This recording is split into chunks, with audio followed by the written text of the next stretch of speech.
Bonjour, bienvenue sur le réseau d'édification chrétienne REC, votre serviteur Célestin Oufoué. Il nous fait plaisir de nous retrouver encore ce matin pour continuer l'étude de l'épître 1 de Jean.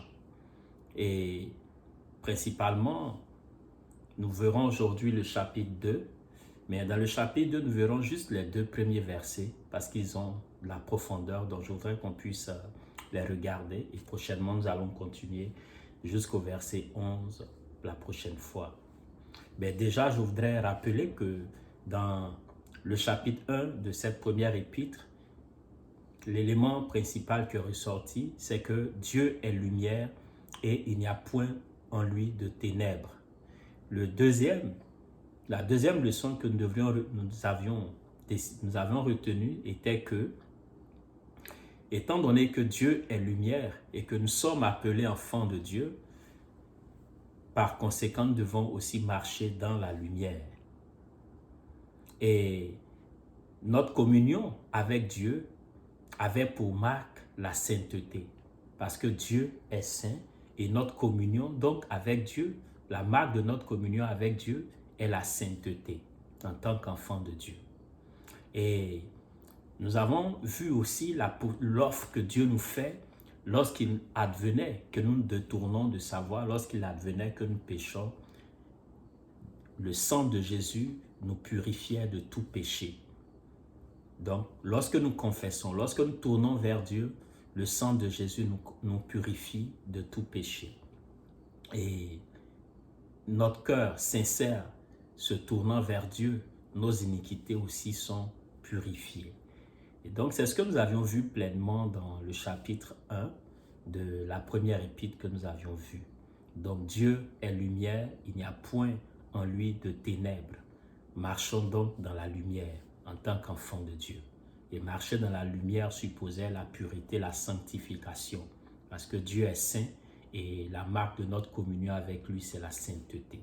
Aujourd'hui, nous allons regarder le chapitre 2, les versets 1 à 2. Mais avant tout, confions ces instants au Seigneur afin qu'il nous dirige, qu'il nous assiste et qu'il permette que cette parole que nous allons écouter puisse faire du bien à nos vies individuelles et à nos vies aussi communautaires. Prions ensemble.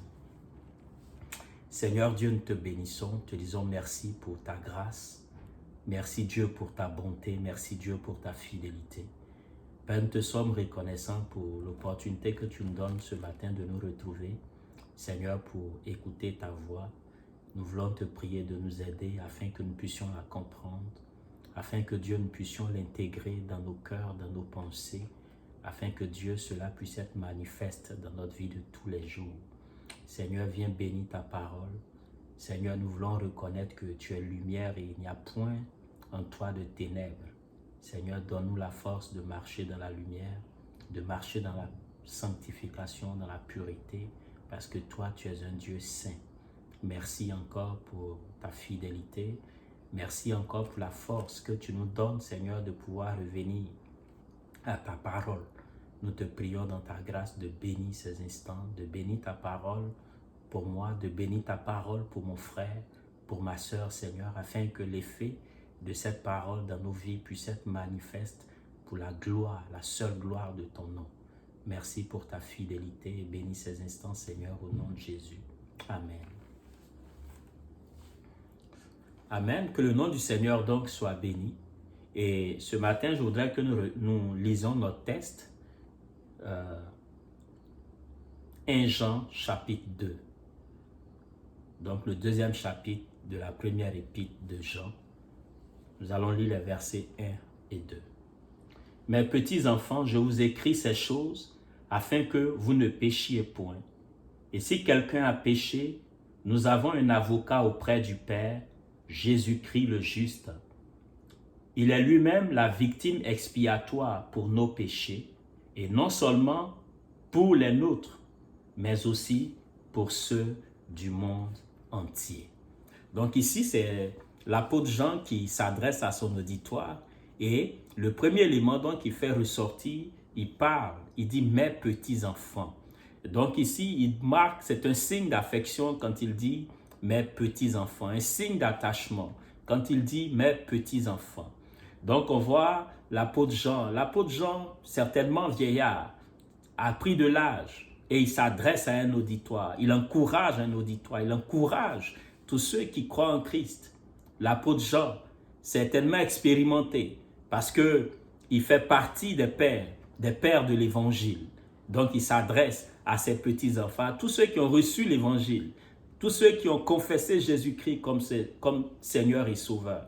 Donc avec affection, il s'adresse à eux. Donc il s'adresse à eux, on voit une personne d'un certain âge qui s'adresse à des personnes moins âgées qu'elle. On voit une personne d'une certaine expérience aussi qui s'adresse à des personnes qui ont moins d'expérience dans la foi que lui.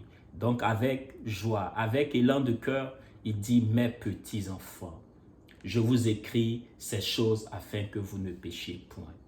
Mes petits-enfants, je vous écris ces choses afin que vous ne péchiez point. » Donc ici, dans cette phrase, on voit ici l'objectif, ou du moins le but de l'apôtre Jean. Le but de l'apôtre Jean en écrivant ceci, il dit « je vous écris afin que vous ne péchiez point ». Donc le but ici qu'il vise, c'est que ses petits-enfants, c'est que son auditoire, c'est que les chrétiens ne puissent pas pécher. Donc on voit ici un apôtre Jean qui est soucieux de la relation des enfants de Dieu avec leur Père, la communion avec Dieu, la communion avec Christ, parce que Dieu est saint et la Bible déclare que sans la sanctification, nul ne verra Dieu. Alors il nous interpelle, il interpelle les chrétiens pour dire « mes petits-enfants, je vous écris ces choses afin que vous ne péchiez point ». Donc le but de ce test, de cette portion de test, de cette épître, c'est que nous ne puissions pas pécher. C'est que nous devions nous souvenir que Dieu est lumière et qu'il n'y a point en lui de ténèbres. Alors, il dit, je vous écris afin que les ténèbres de vos vies puissent être dissipées. Je veux vous donner les moyens qui vous permettent de vaincre le péché, de marcher au-dessus du péché. Je veux vous donner les moyens afin que vous compreniez votre relation avec Dieu. Vous amélioriez votre relation avec Dieu. Il dit, mes petits-enfants, je vous écris ces choses afin que vous ne péchiez point. Et par la suite, il dit, toujours au verset 1, « Et si quelqu'un a péché, nous avons un avocat auprès du Père, Jésus-Christ le juste. » Il dit, « Et si quelqu'un a péché, nous avons un avocat auprès du Père, Jésus-Christ le juste. » L'avocat, dans notre vie de tous les jours, l'avocat, c'est celui qui exerce comme défenseur. C'est celui qui va plaider des causes pour un client, pour quelqu'un, pour une famille même, pour un groupe de personnes. Donc, il va au tribunal, il va plaider, soit il va plaider l'innocence de son client, ou il va plaider pour que les charges ou les peines qui pèsent sur son client puissent être réduites ou puissent être diminuées. Alors, l'avocat, c'est le défenseur. Et ici, il nous dit, et si quelqu'un a péché, nous avons un avocat auprès du Père, Jésus-Christ le juste. Dans cette portion, l'apôtre nous montre un des éléments de l'œuvre de Christ pour nous en tant qu'homme, en tant qu'enfant de Dieu. Il dit, et si quelqu'un a péché, nous avons un avocat auprès du Père, Jésus-Christ le juste. Donc il revient à notre humanité. Il revient à ce que nous avions dit la dernière fois, que seul Dieu est saint. Seul Dieu est saint, même très saint. Mais vous, dans votre marche avec le Seigneur, s'il arrivait que quelqu'un d'entre vous pêche, je voudrais que vous puissiez vous souvenir que vous avez un avocat auprès du Père, Jésus-Christ le juste. Je voudrais que vous puissiez vous souvenir que vous avez un avocat auprès du Père, Jésus-Christ le juste. C'est lui votre avocat. Donc c'est lui là même qui va plaider pour vous auprès du Père. C'est lui-là même qui va auprès du Père tourner ses regards. C'est lui-là même qui va amener sa grâce auprès du Père, sa supplication auprès du Père, afin que vous puissiez être libérés. Souvenons-nous à la croix. À la croix, quelque chose s'est passé. Christ a pris nos transgressions, il a pris nos péchés, il a pris nos souffrances pour que nous puissions être libérés, pour que nous puissions être sanctifiés et purifiés, pour que nous puissions avoir accès à Dieu. Lisons 1 Pierre chapitre 3, le verset 18, qui nous donne un élément assez intéressant. 1 Pierre chapitre 3, verset 18, qui dit ceci. Christ aussi a souffert une fois pour les péchés, lui juste pour des injustes, afin de nous amener à Dieu. Il a été mis à mort quant à la chair et rendu vivant quant à l'esprit. Donc, vous voyez ici, lui juste, Christ le juste, va prendre nos péchés afin que nous, étant injustes, nous devenions justes. Donc ici, le qualificatif que l'apôtre Jean met ici, relié à l'avocat que nous avons, qui est Jésus-Christ, le juste, n'est pas fortuit. Donc il dit, vous avez un avocat, Jésus-Christ, un avocat auprès du Père, Jésus-Christ, le juste, qui vous a justifié, mais comment? Par son sang. Par son sang. L'épître, le chapitre 1 de la première épître que nous avions lu la dernière fois, au verset 7, le verset 7 dit, « Mais si nous marchons dans la lumière, comme il est lui-même dans la lumière, nous sommes mutuellement en communion et le sang de Jésus, son Fils, nous purifie de tout péché. » Donc ce qui nous purifie en réalité de tout péché, c'est le sang précieux de Jésus-Christ qui nous purifie de tout péché. Ce sang-là, il a coulé une fois pour toutes. Alors l'apôtre Jean dit ici, et si, au verset 1 du chapitre 2, et si quelqu'un a péché, nous avons un avocat auprès du Père, Jésus-Christ le juste. Donc un défenseur, quelqu'un qui viendra plaider pour toi auprès du Père. Si c'est acquis, parce que son sang a payé le prix pour toi, donc il viendra plaider pour toi. Il dit, et si quelqu'un a péché? Il n'est pas en train de dire si quelqu'un se plaît dans le péché qu'il vient. Il dit, et si quelqu'un, c'est-à-dire, je vous écris ces choses afin que vous ne péchez point. Mais et si quelqu'un a péché, souvenez-vous que vous avez un avocat auprès du Père, Jésus-Christ le juste. Je veux aller encore un peu plus loin dans cette réflexion. Mais lorsqu'il dit, vous avez un avocat, Jésus-Christ le juste, il est en train de dire, et si vous avez péché, ne restez pas dans votre péché. Ne restez pas dans la désolation d'être tombé. Ne restez pas dans seulement le regret d'être tombé, mais revenez. Parce que votre avocat plaide auprès du Père. Combien de frères, combien de sœurs n'avons-nous pas vu peut-être abandonner la foi ou s'éloigner de la foi parce que découragés suite à une chute, suite à un péché quelconque, je ne sais quoi, se voir déçus d'elles-mêmes. Combien de personnes se sentent accusées, se sentent coupables? Combien de personnes se laissent troubler par des esprits méchants, impurs, les accusant, les culpabilisant, dont l'objectif est de les éloigner de leur Père, de les éloigner de Dieu, et font croire qu'ils n'ont plus la possibilité de revenir au Père.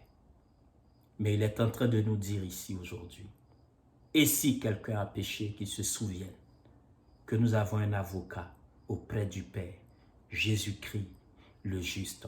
Lorsqu'on regarde même cette phrase, l'on voit l'espérance qui pointe, l'on voit l'amour qui pointe pour dire, même si tu es tombé, relève-toi mon frère, relève-toi ma soeur et reviens à ton Dieu parce qu'auprès de lui, tu as un avocat, Jésus-Christ, le juste. Remets-toi à ton avocat.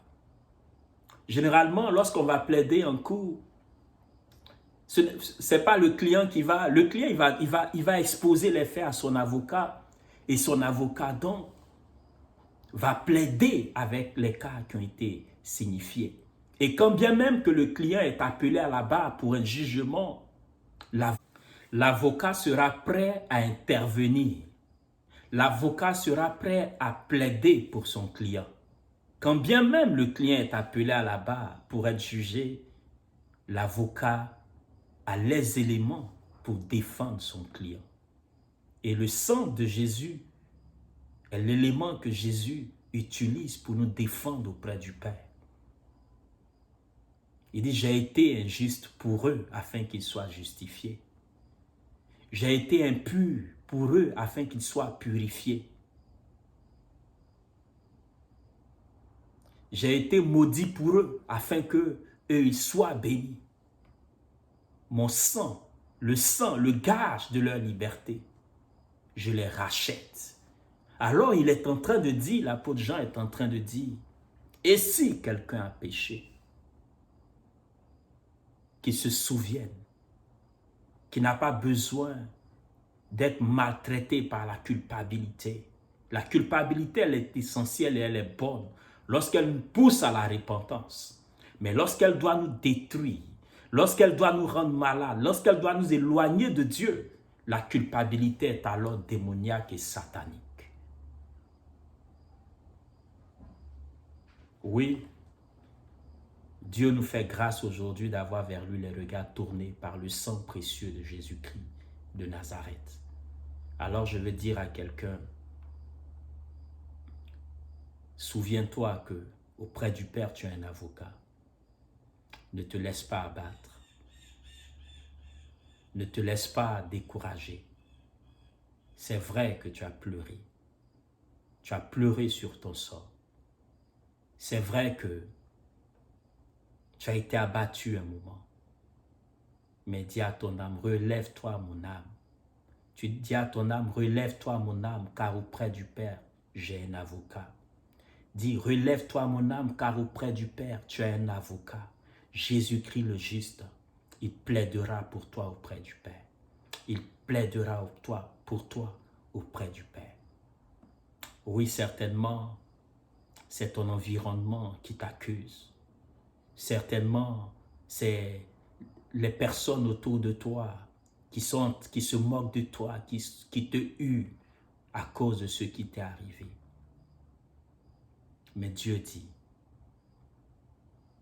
qu'auprès de lui, tu as un avocat, Jésus-Christ le juste. Pas n'importe quel avocat. Jésus-Christ le juste. Mais pourquoi? Parce que Dieu, il t'aime.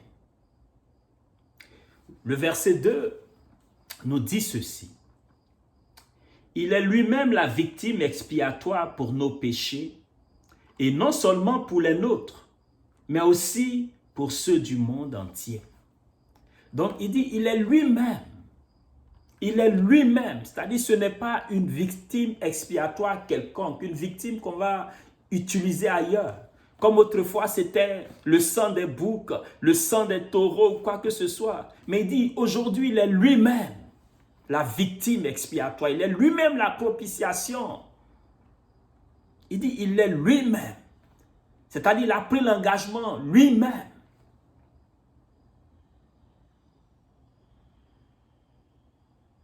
Pour prendre nos péchés. Pour prendre nos transgressions. Il est lui-même la victime expiatoire pour nos péchés. C'est-à-dire aujourd'hui, Jésus-Christ lui-même s'est offert à la croix pour nous.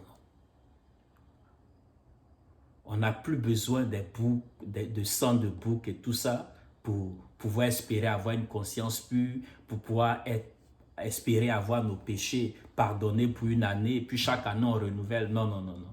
Il a fait une fois pour toutes. Et le sang de Jésus te purifie de tout péché, mon frère. Son sang me purifie de tout péché. Quel que soit le péché, le sang de Jésus me purifie.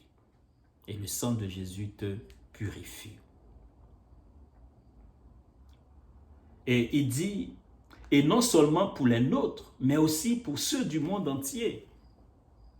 C'est tellement profond lorsqu'on regarde cette partie encore.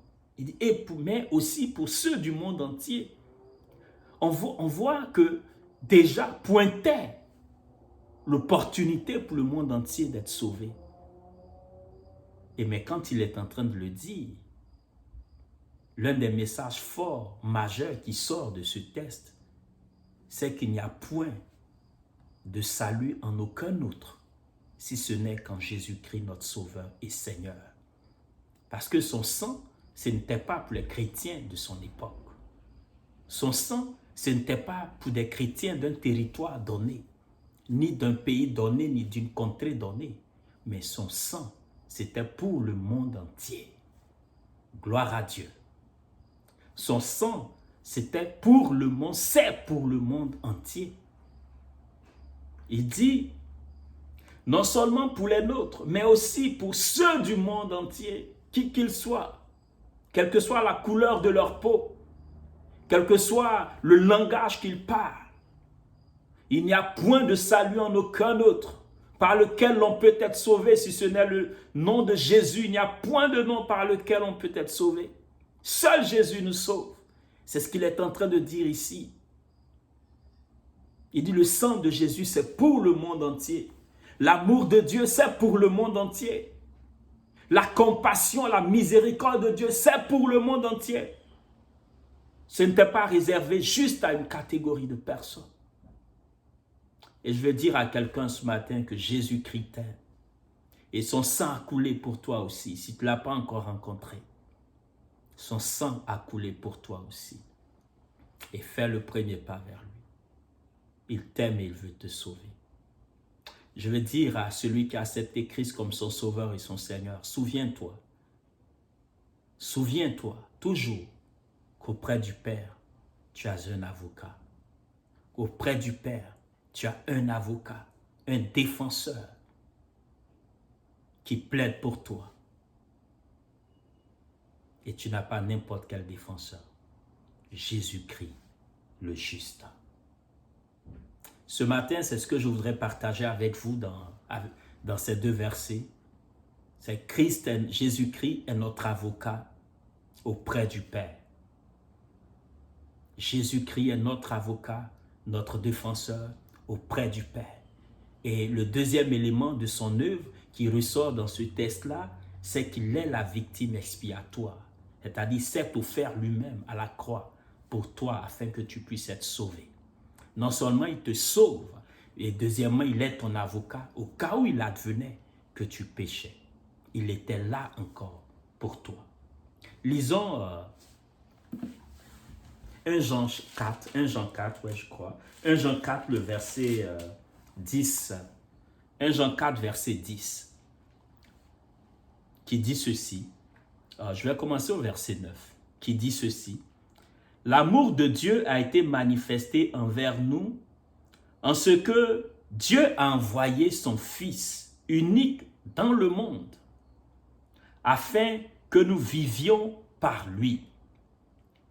Et cet amour consiste non point en ce que nous avons aimé Dieu, mais en ce qu'il nous a aimés et a envoyé son Fils comme victime expiatoire pour nos péchés. Dieu nous a aimés et il a envoyé son Fils comme victime expiatoire pour nos péchés. Que le nom du Seigneur soit béni et saisissons ces paroles, ces enseignements avec foi pour nous tourner vers le Seigneur, pour nous tourner vers notre avocat, pour nous tourner vers notre Dieu. Parce qu'il nous aime. Dieu nous aime. Dieu nous aime. Que le nom du Seigneur soit béni et qu'il vous fasse beaucoup de bien. Premier point de prière aujourd'hui, c'est de dire merci au Seigneur. Merci au Seigneur pour son amour à notre endroit. Dis merci au Seigneur pour Jésus-Christ qu'il a envoyé pour nos péchés. Disons merci au Seigneur pour cet amour, pour cette grâce dans notre vie. Deuxième point de prière. Demandons à Dieu de nous donner de marcher dans la sanctification, dans la pureté, de nous aider à ne pas pécher contre lui. Troisième point de prière. Regarde à ta vie Et s'il y a des points d'ombre, s'il y a des points de ténèbres, si je peux le dire, s'il y a une attitude, un comportement qui est un péché, qui t'éloigne de Dieu, souviens-toi que tu as un avocat auprès du Père et viens à Dieu, confesse, demande pardon au Seigneur et viens à lui. Quatrième point de prière, demander à Dieu de te donner la foi de saisir la vérité de sa parole, de croire que quand tu viens à lui, il te pardonne. Il faut que cela soit au fond de toi. Il faut que tu aies cette foi que Dieu te pardonne. Cinquième point de prière, tu vas prier afin que le Seigneur te libère de tout esprit de culpabilité. Ça, c'est un mensonge du diable qui va chercher à t'accuser, quand bien même que tu t'es repenti, quand bien même que tu as demandé pardon. Il va chercher à t'accuser pour dire, regarde ce que tu as fait. Tu n'es plus apte à t'approcher de ton Seigneur. C'est un mensonge démoniaque et diabolique.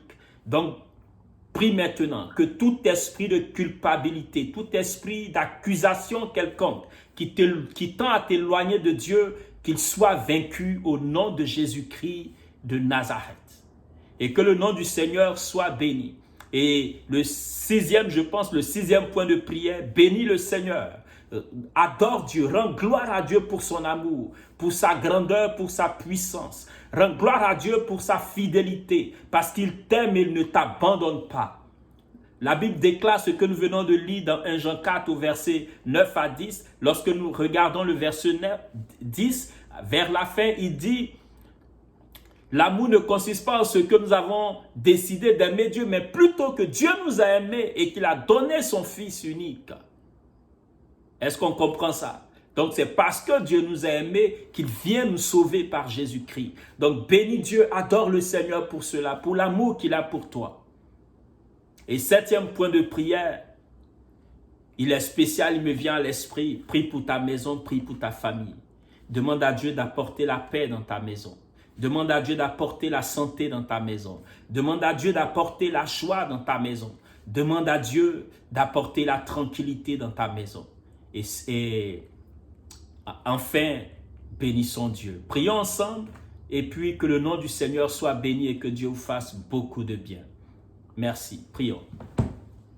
Seigneur Dieu, je veux te bénir, te dire merci, Père, parce que tu es grand, tu es glorieux. Seigneur, tu es au-dessus de tout.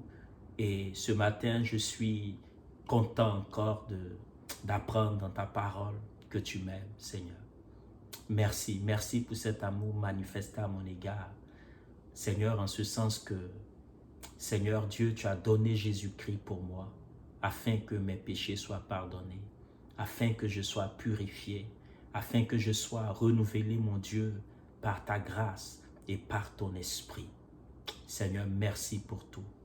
Ce matin, je veux te bénir, Seigneur, que tout esprit d'accusation dans ma vie, dans la vie de mon frère, dans la vie de ma soeur, soit vaincu au nom de Jésus. Seigneur, donne-nous la foi, la confiance en ta parole, la confiance dans la vérité de ta parole, Seigneur, parce que c'est ta parole qui est vraie. Merci, merci Seigneur.